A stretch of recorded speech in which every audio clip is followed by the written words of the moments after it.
श्रीमद् भगवद गीता को हिंदू धर्म में बड़ा ही पवित्र ग्रंथ माना जाता है।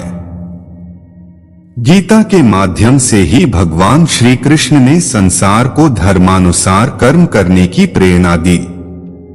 गुस्सा व लालच ही सभी बुराइयों के मूल कारण हैं। इसलिए भगवान श्री कृष्ण ने इन्हें नरक का द्वार कहा है। जिस भी मनुष्य में ये तीन अवगुण होते हैं वह हमेशा दूसरों को दुख पहुंचाकर अपने स्वार्थ की पूर्ति में लगे रहते हैं। अगर हम किसी लक्ष्य को पाना चाहते हैं तो ये तीन अवगुण हमें हमेशा के लिए छोड़ देना चाहिए, क्योंकि जब तक ये अवगुण हमारे मन में रहेंगे हमारा मन अपने लक्ष्य से भटकता रहेगा। श्री कृष्ण अर्जुन से कहते हैं कि मनुष्यों को चाहिए कि वह संपूर्ण इंद्रियों को वश में करके समाहित चित्त हुआ मेरे परायण स्थित होवे, क्योंकि जिस पुरुष की इंद्रियां वश में होती हैं उसकी ही बुद्धि स्थिर होती है। जीभ, त्वचा, आंखें, कान, नाक आदि मनुष्य की इंद्रियां कही गई हैं। इन्हीं के माध्यम से मनुष्य विभिन्न सांसारिक सुखों का भोग करता है। जैसे जीभ अलग अलग स्वाद चखकर तृप्त होती है, सुंदर दृश्य देखकर आंखों को अच्छा लगता है। श्री कृष्ण अर्जुन से कहते हैं कि जो मनुष्य अपनी इंद्रियों पर काबू रखता है उसी की बुद्धि स्थिर होती है। जिसकी बुद्धि स्थिर होगी वही व्यक्ति अपने क्षेत्र में बुलंदी की ऊंचाइयों को छूता है और जीवन के कर्तव्यों का निर्वाह पूरी ईमानदारी से करता है। धर्म का अर्थ होता है कर्तव्य। धर्म के नाम पर हम अक्सर सिर्फ कर्मकांड, पूजा पाठ, तीर्थ मंदिरों तक सीमित रह जाते हैं। हमारे ग्रंथों ने कर्तव्य को ही धर्म कहा है। भगवान कहते हैं कि अपने कर्तव्य को पूरा करने में कभी यशप्यश और हानिलाभ का विचार नहीं करना चाहिए। बुद्धि को सिर्फ अपने कर्तव्य यानी धर्म पर टिकाकर काम करना चाहिए। इससे परिणाम बेहतर मिलेंगे और मन में शांति का वास होगा। मन में शांति होगी तो परमात्मा से आपका योग आसानी से होगा। आज का युवा अपने कर्तव्यों में फायदे और नुकसान का नापतोल पहले करता है, फिर उस कर्तव्य को पूरा करने के बारे में सोचता है। उस काम से तात्कालिक नुकसान देखने पर कई बार उसे टाल देते हैं और बाद में उससे ज्यादा हानि उठाते हैं। हर मनुष्य की इच्छा होती है कि उसे सुख प्राप्त हो, इसके लिए वह भटकता रहता है, लेकिन सुख का मूल तो उसके अपने मन में स्थित होता है। जिस मनुष्य का मन इंद्रियों यानी धन, वासना, आलस्य आदि में लिप्त है उसके मन में भावना, आत्मज्ञान नहीं होती। और जिस मनुष्य के मन में भावना नहीं होती उसे किसी भी प्रकार से शांति नहीं मिलती, और जिसके मन में शांति न हो उसे सुख कहां से प्राप्त होगा। अत सुख प्राप्त करने के लिए मन पर नियंत्रण होना बहुत आवश्यक है। यह भगवान श्री कृष्ण कहते हैं कि मन में किसी भी प्रकार की इच्छा व कामना को रखकर मनुष्य को शांति प्राप्त नहीं हो सकती। इसलिए शांति प्राप्त करने के लिए सबसे पहले मनुष्य को अपने मन से इच्छाओं को मिटाना होगा। हम जो भी कर्म करते हैं उसके साथ अपने अपेक्षित परिणाम को साथ में चिपका देते हैं।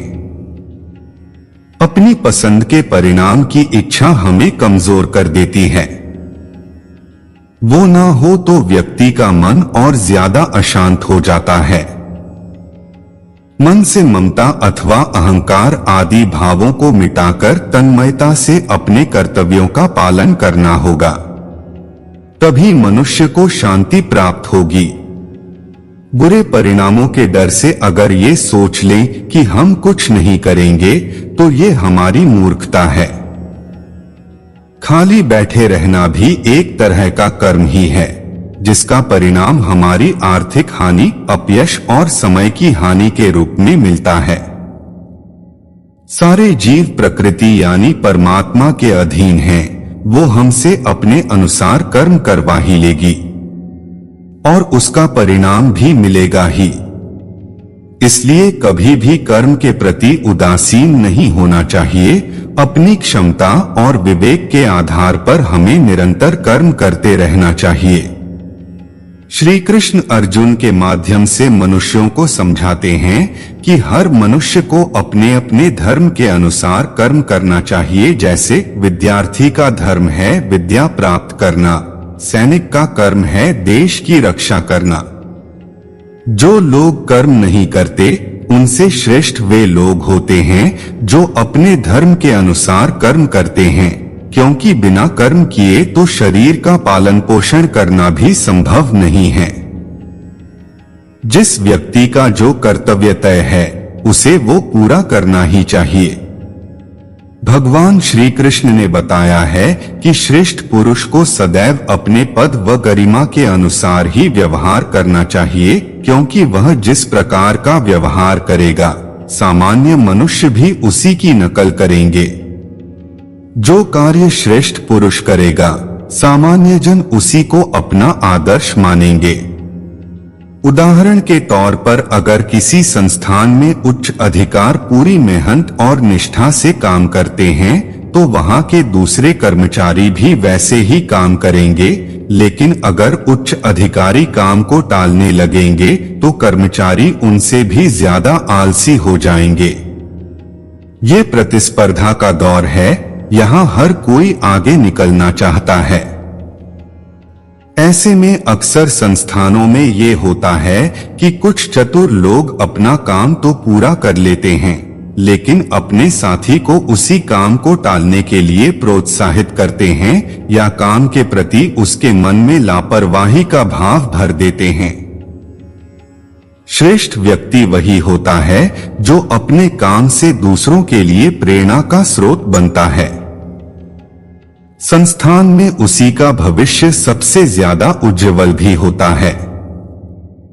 भगवान श्री कृष्ण बता रहे हैं कि संसार में जो मनुष्य जैसा व्यवहार दूसरों के प्रति करता है, दूसरे भी उसी प्रकार का व्यवहार उसके साथ करते हैं। उदाहरण के तौर पर जो लोग भगवान का स्मरण मोक्ष प्राप्ति के लिए करते हैं, उन्हें मोक्ष की प्राप्ति होती है। जो किसी अन्य इच्छा से प्रभु का स्मरण करते हैं, उनकी वह इच्छाएं भी प्रभु कृपा से पूर्ण हो जाती है। कंस ने सदैव भगवान को मृत्यु के रूप में स्मरण किया, इसलिए भगवान ने उसे मृत्यु प्रदान की। हमें परमात्मा को वैसे ही याद करना चाहिए जिस रूप में हम उसे पाना चाहते हैं। भगवान श्री कृष्ण इस श्लोक के माध्यम से अर्जुन से कहना चाहते हैं कि मनुष्य को बिना फल की इच्छा से अपने कर्तव्यों का पालन पूरी निष्ठा व ईमानदारी से करना चाहिए। यदि कर्म करते समय फल की इच्छा मन में होगी तो आप पूर्ण निष्ठा से साथ वह कर्म नहीं कर पाओगे। निष्काम कर्म ही सर्वश्रेष्ठ परिणाम देता है। इसलिए बिना किसी फल की इच्छा से मन लगाकर अपना काम करते रहो। फल देना न देना व कितना देना ये सभी बातें परमात्मा पर छोड़ दो, क्योंकि परमात्मा ही